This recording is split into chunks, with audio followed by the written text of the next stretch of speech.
That was the image of one of Benin Empire's greatest heroines, Emotan. Emotan Okawe Kyoba. Today, Emotan is remembered for many things, but primarily remembered as a barren woman who was so much in love with children, and it also happened that children also just naturally loved her back. But she never had any of her own. She was so good with children, taking care of children, so that she took care of a lot of children, even from women that she never knew, market women, and even those who came to buy wares at urban markets. Today, Emotan Shrine is the most popular and most visited in the whole of Benin Kingdom. There are a lot that you will find out if you look up Emotan. There are a whole lot of things that you can find online, but of course, I wouldn't want to bore you with things that you can easily find.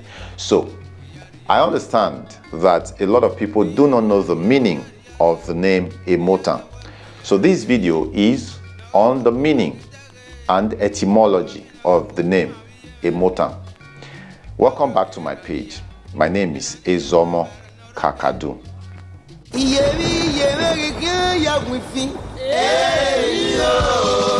In most recent times, my people have been constantly tried and at some point even hanged for not being able to provide meanings to some Edo words or even names. And at times like this, their delusional examiners quickly rush to the conclusion that such Edo words or names are not actually of Edo origin.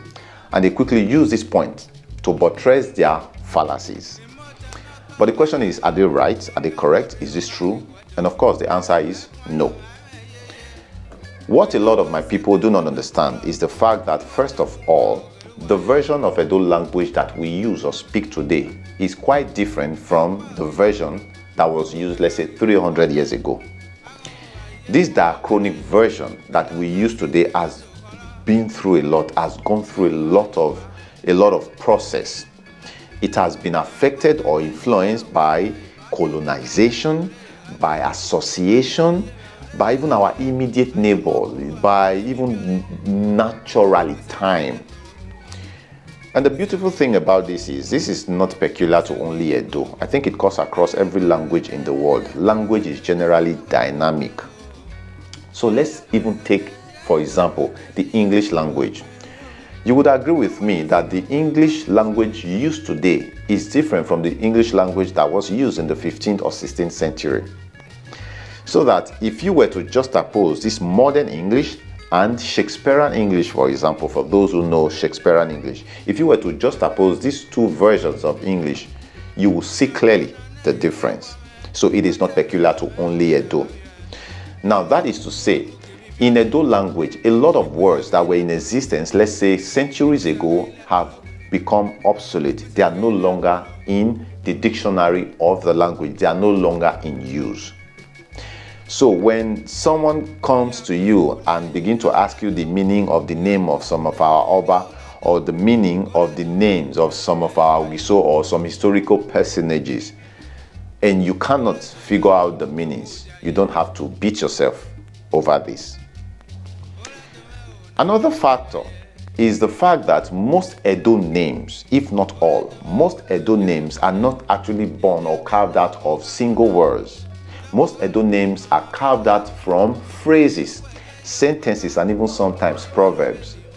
So Edo people will just take one full sentence and contract it and give as a name to their children.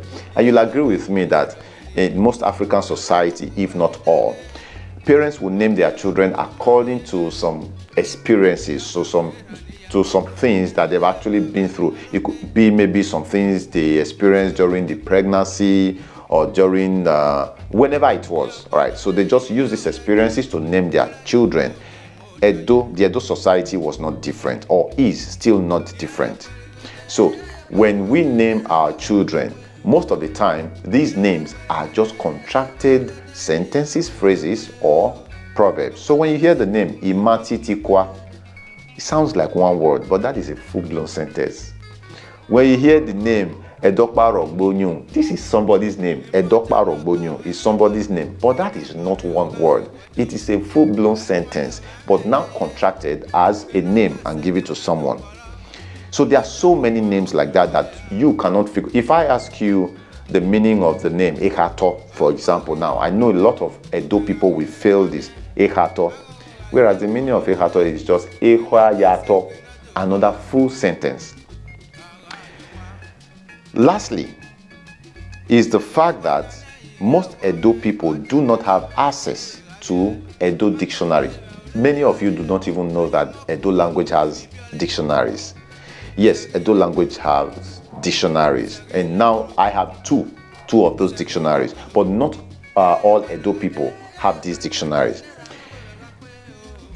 Even an English professor, when I say an English professor, I mean an Englishman who is also a professor in English, will not know all the words in English language, so that when he comes across some English words, he would even also have to consult the dictionary of the English language.